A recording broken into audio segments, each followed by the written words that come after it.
대승불교의 요체이며 609 반야경을 260자로 축약한 반야심경을 마음에 새기면서 우리말로 봉독하겠습니다.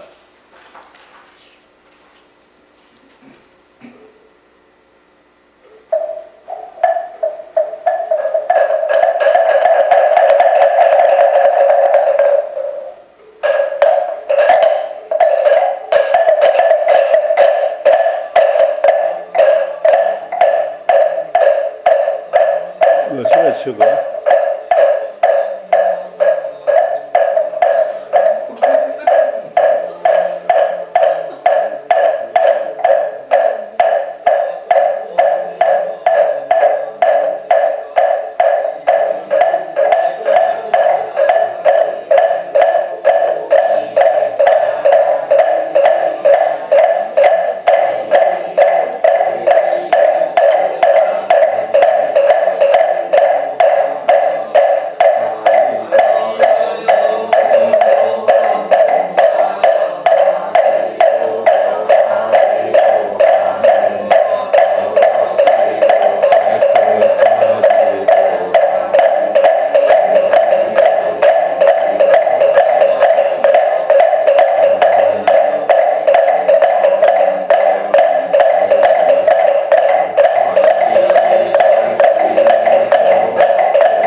다음으로 법을 설해 주시기를 간절한 마음으로 청하는 충법가로 법사 스님을 모시겠습니다.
다음으로 스님께 법사 스님께 3배의 큰절을 목타리에 맞추어 올리겠습니다.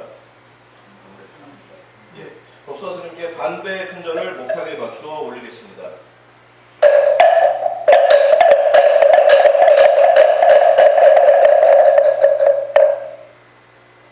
모두 자리에 앉아 자세를 가다듬고 스님의 지도하에 입정하겠습니다. 잘 들리시나요?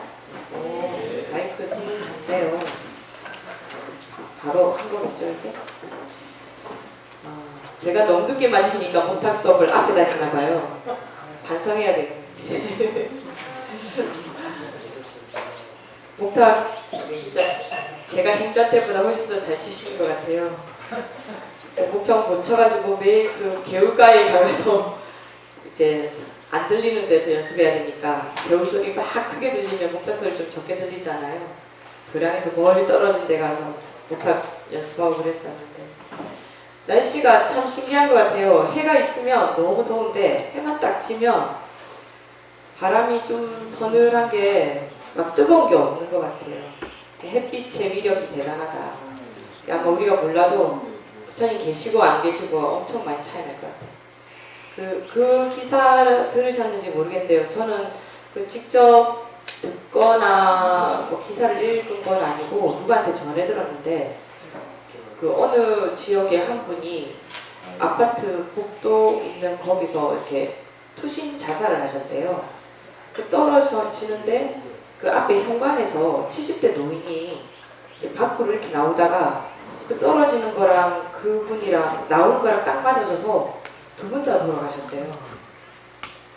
그래서 그 70대 노인 같은 경우에는 사실 사고고 그리고 자녀들이 보면 이렇게 타살인 거랑 마찬가지인 거잖아요. 누군가 죽인 거 사고 아닌가? 지나가다가 바위가 떨어진 것 같은 그런 걸까? 아무튼 그 가족분들은 보상은 고사하고 그 사람도 돌아가셨으니까 공소권 없음이고 미안하다는 소리도 못 듣잖아요. 제가 그걸 보면서 여러분들 그런 기사를 들으면 어떤 느낌이 드세요? 세상이 공평한 것 같아요? 불공평한 것 같아요? 그런 말 들으면. 이런 사건이 있으면 우리의 업이 어떤가 한번 생각을 해보는 거는 좋을 것 같다고 생각해서 혹시 지금 저한테 처음 들으셨어요? 이 사건? 아, 들으셨죠? 저는 어느 지역인지는 모르는데 엄청 깜짝 놀랐어요. 듣고 아이고 안 됐다 이런 생각 하셨어요? 불교적으로 업이 어떤 걸까요? 이렇게.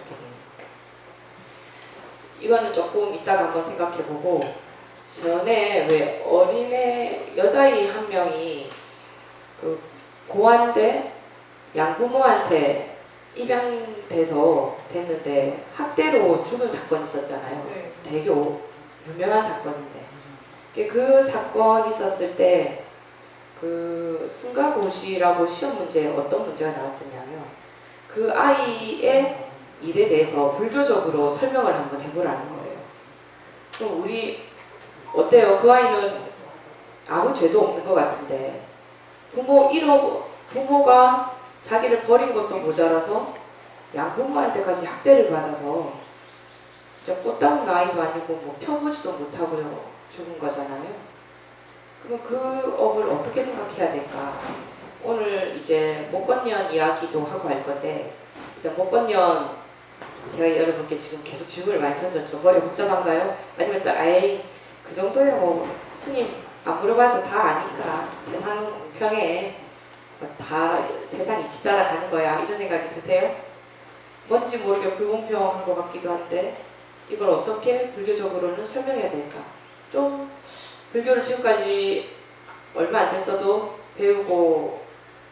배웠지만 그래도 좀 알쏭달쏭하죠. 자, 그러면 제가 목건년 이야기를 할 때는 이 이야기는 사실 오늘 이 교재에는 안 나오는 거라 목건년 이야기를 먼저 하면 목건년은 부처님 제자 중에서 신통으로 제일인 제자거든요. 그 신통을 부릴 줄 아는 제자예요.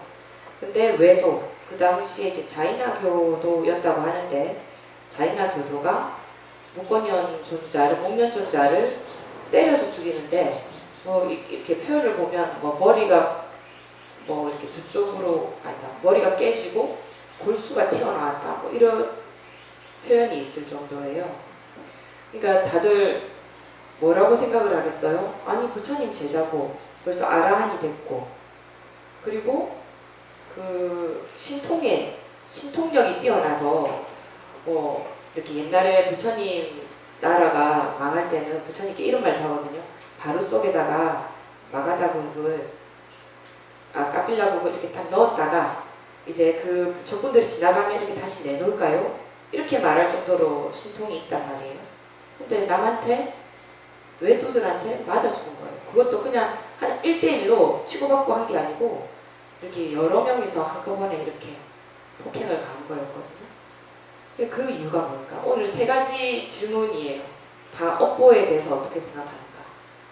내가 아라한이 됐지만 제가 전에 백장선사 이야기 들려드리면서 도인도 인과에 떨어졌니까? 라는 말을 물었을 때 정답은 인과에 매하지 않는다. 인과에 어둡지 않다. 인과를 다시 말하면 인과를 정확히 안다. 이거였잖아요. 여기서 힌트가 좀 있죠. 그럼 목련존자는 어떤 인과를 알고 신통력을 쓰지 않고 그냥 맞아서 죽는 것을 선택했을까? 그 목련존자는 전생에 이런 과거가 있대요. 그 목련존자 하면 사실 49제 할 때 되면 어머니를 지옥에서도 건져온 분들로 유명하잖아요. 그죠? 근데 전생에는 이런 일을 했대요. 자기 부모가 눈먼 부모였대요. 전생에. 부모들이 눈이 멀었어요. 근데 부인이 이 눈먼 시부모를 모시려고 그러니까 싫었을 거 아니에요. 그죠? 힘들고. 그러니까 남편을 꼬드깁니다. 저 숲에 가서 죽이자. 우리 잘 살게. 이런 식으로. 그래서 부인의 꼬임에 넘어가서 부모를 죽이는 거예요. 눈 멀었는데. 숲에 데리고 가서. 그래서 그 과보가 있는 거예요. 그래서 이 인간으로 태어나지 못할 건데 어떤 복이 있었으니까 어찌어찌 겨우 인간으로 태어나서 부처님 법 만나서 이제 아라한까지 번뇌를 여의게 되고 했지만 그 업에서는 벗어날 수가 없었다라는 거예요. 그러면 우리 다시 한번 그 고아였지만 그 입양된 그 아이 한번 생각해 볼까요? 그 아이 같은 경우에는 전생에 분명히 목련존자처럼 어떤 과거가 있겠죠. 자기가 그러니까 그 아이가 전생에 자기가 낳은 아이를 버렸을 수도 있고 아이를 그냥 버리다 못해 뭐 헨젤과 그레텔처럼 뭐 이렇게 애들 밥도 안 주고 막 쫓아보냈다던가 뭐 이렇게 동화 속에 나오는 것처럼요. 그랬을 수도 있겠죠. 그래서 그런 과보를 받았다고 할 수 있겠죠. 그럼 불교적으로 봤을 때 그 과보를 받았으니까 아 그건 당연한 거야 이렇게 하고 넘어가야 되나요? 그 아이가 그렇게 된 데 있어서는 어쩌면 그 아이의 과보가 있기 때문에 그런 일이 일어났을지도 몰라요. 그런데 불교는 뭡니까? 업보를 있는 그대로 받도록 하는 것이 불교가 아니죠. 불교는 이 인연이 있어서 이것이 일어났다면 다른 인연으로 그것이 일어나지 않도록 해야 되는 또 책임도 있는 거거든요. 부처님의 가르침이란 그런 거잖아요. 업에서 벗어나는 거잖아요. 근데 이 아이 같은 경우는 업의 흐름을 그대로 가지고 간 거죠. 그러니까 만약에 그 부모가 정말 제대로 된 부모였다면 아무리 애가 때리고 싶어도 어떻게 해야 되겠어요? 애가 버림받은 것도 불쌍한데 나한테까지 와서 내가 때리거나 학대해서 될까? 라고 생각을 해야 되는 거잖아요. 그죠? 그러니까 우리가 불교를 배우는 이유가 뭐냐면 내 업보가 무언가가 있더라도 그 업보를 더 좋은 방향으로 이끌고 나가야 되는 것이 내 업보거든요. 그런데 이번에 들은 그 사건 같은 경우에는 이거 무슨 관계가 있는 것도 아니에요. 느닷없이 하늘에서 돌이 떨어진 것처럼 근데 돌이 아니고 사람이었으니까 이렇게 끔찍하게 느껴지는 거잖아요. 아니 돌이 떨어져서 그 사람이 죽었다고 그러면 어떻게 생각할까요? 아이고 운이 없다 이렇게 얘기했죠. 근데 사람이 떨어지면서 그렇게 됐다라고 하니까 굉장히 더 끔찍하게 들리고 또 뭐라고 하니까 아이고 1초만 늦게 나오지. 근데 1초 늦게 나왔다 하더라도 어떻게 되겠어요? 사람이 떨어지고 눈앞에서 봐야 되니까 그것도 좋은 일은 아니죠. 그러니까 그때 나오지를 말지 이렇게가 되는 거잖아요. 그죠? 근데 저는 그걸 들으면서는 이런 생각을 요즘 그런 생각이 많이 드는 거예요. 이 두 사람의 인연은 한 번도 만난 적이 없는데 그런 일이 벌어졌어요. 그렇다면 어떤 인연이었을까를 생각해보면 우리 전쟁에 나가면 다 사람을 죽이는 군인은 사람을 죽이잖아요. 그때 상대가 너무 죽이고 싶거나 밉거나 아니면 이 사람 죽이지 않으면은 내 인생이 너무 그 의미가 없다거나 뭔가 분이 안 풀려서 죽입니까? 전쟁에 나가서 총구리를 서로 겨눌 때는 국가가 시키니까 또는 위에서 시키니까 이렇게 하잖아요. 옛날에 이제 나치가 가고 나서 그 독일 병사들한테 유대인이 미워서 죽였냐, 물론 미워서 죽였을 수도 있는데 그 설문조사를 했대요. 근데 대부분의 대답이 뭐냐면 내 부모와 형제를 위해서 싸웠다라는 거예요. 유대인을 죽이면서도 그것이 나의 형제와 내 부모를 위해서 죽였다는 거예요. 그 유대인을 죽이지 않으면 그 전쟁에 우리가 지게 되면 어떻게 돼요? 또다시 우리 가족과 형제 그리고 내가 불행에 빠지게 되잖아요. 그러니까 전쟁 이겨야 된다 그 생각만으로 서로 죽였다는 거예요. 그런데 죽는 사람은 어때요? 내가 뭘 잘못한 것도 아니고 국가 때문에 국가에서 전쟁을 뭐 정치가들 때문에라던가 어떤 전쟁이 일어나서 내가 나가서 죽게 되는 거잖아요. 지금 우크라이나 같은 경우에도 그 젊은 남자들이 엄청나게 많이 죽어서 인구가 엄청 많이 줄었다고 그러잖아요. 그죠? 그런 경우에 죽는 사람 입장에서 어떻게 너무 억울하죠. 그러니까 죽을 때 내가 다음에 꼭 복수하리라 이렇게 되면 상관이 없는 사람인데도 그렇게 서로의 만남에서 서로 죽고 죽이는 그런 상황이 올 수가 있는 거예요. 그러니까 이렇게 생각하면 어때요? 과거라는 게 너무 정확한 것 같아서 무섭지 않나요? 이런 것들이 그냥 제 이야기가 아니고 숭산 스님이라고 혹시 들어보셨어요? 우리나라 스님인데 미국에 가셔서 우리나라 불교를 굉장히 많이 펼치시고 단지 모를 뿐이라는 화두로 굉장히 유명하신 분이거든요. 숭산이라고 해요. 90년대에 굉장히 이름을 많이 펼치시다가 혹시 현각 스님이라고 그 외국인 스님 혹시 들어보셨어요? 그 스님 은사 스님이에요. 그래서 이 숭산 스님 제자들이 뭐 한국식 절도 짓고 막 이러거든요. 미국에. 근데 이 스님의 법문집을 제가 대학 다닐 때인가 이렇게 본 적이 대학 다닐 때 봤던가? 아마 대학 다닐 때 봤던 것 같아요. 봤는데 그때 어떤 이야기를 하냐면 그 당시에 미국에서는 총기 난사나 이런 일들이 굉장히 많이 일어난 거예요. 그러니까 어느 그 신도든지 제자가 숭산 스님께 물어봤겠죠. 아무 죄도 없는 애들이 누군가가 총을 들고 와서 총기를 난사해서 아무 죄 없는 애들이 죽는다. 왜 이런 일이 일어납니까? 라고 물어본 거예요. 그때 숭산 스님이 뭐라고 하셨냐면 옛날에는 소를 만약에 죽인다 이렇게 하면 소를 이제 고기로 죽인다 이러면 도축하는 사람이 있고 백정이라고 그러죠. 도축하는 사람이 있고 소가 한 마리 있어요. 그러니까 죽이는 사람과 죽임을 당하는 소가 1대1로 있었다는 거죠. 소가 죽으면서 이 사람을 인식을 하고 가요. 아, 이 사람이 나를 죽이는구나. 또 소를 죽이는 사람은 내가 소를 죽인다 이 생각을 하고 죽는 거죠. 옛날에 1대1로 업이 왔다 갔다 할 수 있었다는 거예요. 내가 전생에 이 사람과 인연이 있으면 다음 생에 이 사람과 만나서 인연을 풀 수 있다는 거죠.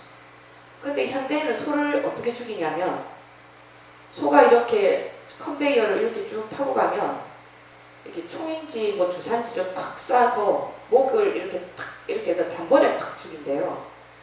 소는 죽으면서 누가 죽였는지 알 수가 없고 죽이는 사람도 없죠. 그럼 만약에 숭산 스님의 설명이 이래요. 소가 만약에 감정이 있다면 내가 나를 죽인 이놈들을 꼭 죽일 거야 라고 생각하고 죽는다고 칩시다. 근데 누가 죽이는 거예요? 공장이 죽이는 거잖아요. 근데 원한은 있죠. 근데 우연히 이 소가 사람으로 태어나는 거예요. 그럼 마지막에 죽을 때 나를 죽인 이것들에게 난 복수를 할 거야 라는 그런 감정을 가지고 죽었다면 대상이 특정되지 않는다는 거죠. 그러니까 그런 일이 일어난다 라는 본문을 써놓은 거예요. 저는 그때 이제 불교에 대한 공부가 많이 한 건 아니어가지고 그 법문집을 보면서 너무 충격받은 거예요. 그렇게 무섭다고? 죽을 때의 감정이 그렇게 무섭다고? 이런 생각이 든 거예요. 제가 우리가 계속 저나 여기 연평사 조지 스님이나 항상 하시는 말 남아미탑을 해라. 우리가 만약에 악한 일을 조금도 하면 안 되지만 그 나쁜 일을 내가 알고 할 때도 있지만 모르고 할 때도 있잖아요. 그러니까 우리가 알든 모르든 지은 그런 죄가 있으니까 참회도 해야 되지만 이 남아미타불의 공덕으로 우리가 극락에 바로 가서 우리가 지은 악업이 그냥 좀 부처님 은혜에 의해서 좀 자비로 좀 희석되도록 그 정도로 그렇게 생각을 해야 될 정도로 이 업은 너무 정확한 거예요. 남아미탑을 하라고 많이 그러잖아요. 근데 그 경전을 보면 너무 쉽게 느껴져요. 그죠? 남아미탑을만 하면 극락 간다. 그냥 누군가가